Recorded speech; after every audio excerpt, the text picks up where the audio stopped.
So in our gospel this evening, Jesus gives us two categories of people.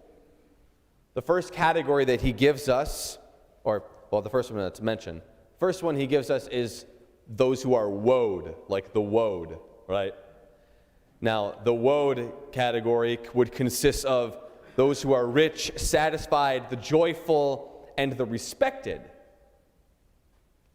Now, this group of people that Jesus says, woe to them, typically, if we look at each of them being rich, satisfied, joyful, and respected, that sounds pretty good.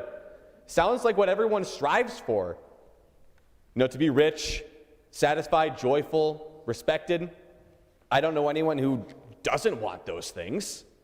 I mean, I've, talking with people, oh, what do you want to do when you grow up? I don't know, I just want to be rich. Okay. Jesus does not agree. But that's kind of that kind of group is what society kind of tells us is what you need in order to be happy, right? But then there's this other group of people, this other category that Jesus calls the blessed. Now, in this blessed category, these people are poor, hungry, those who are weeping, and those who are persecuted. I don't know anyone who's striving for that. It doesn't sound too comfortable. To be hungry, to be poor, and to weep all the time, and to be persecuted.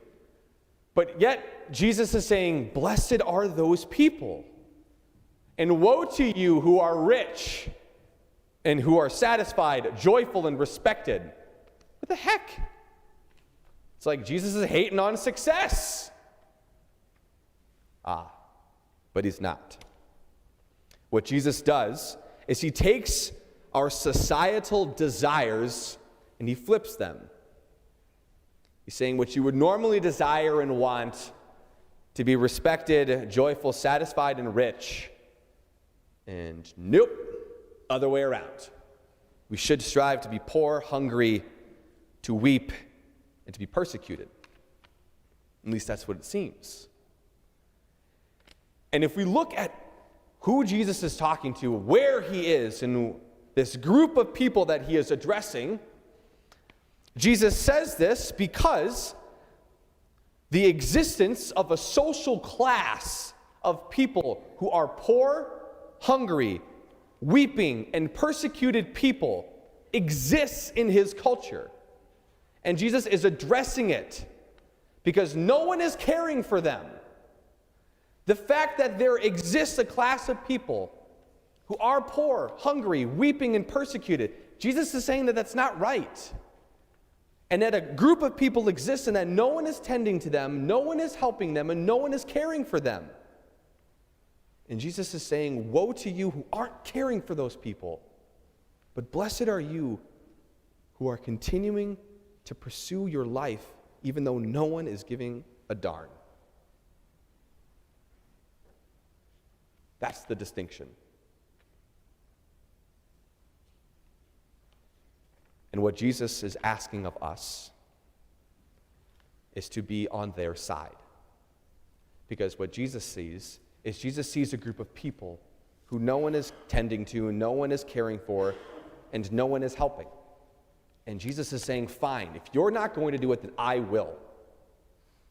And Jesus is going to put himself out there, and he's going to take their side.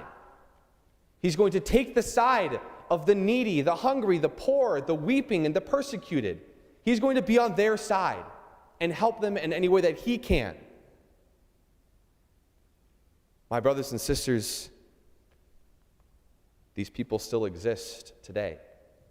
These people exist in our own community. Those who are poor, hungry, weeping, and persecuted. And it is our job, as Christ calls us, to be on their side now.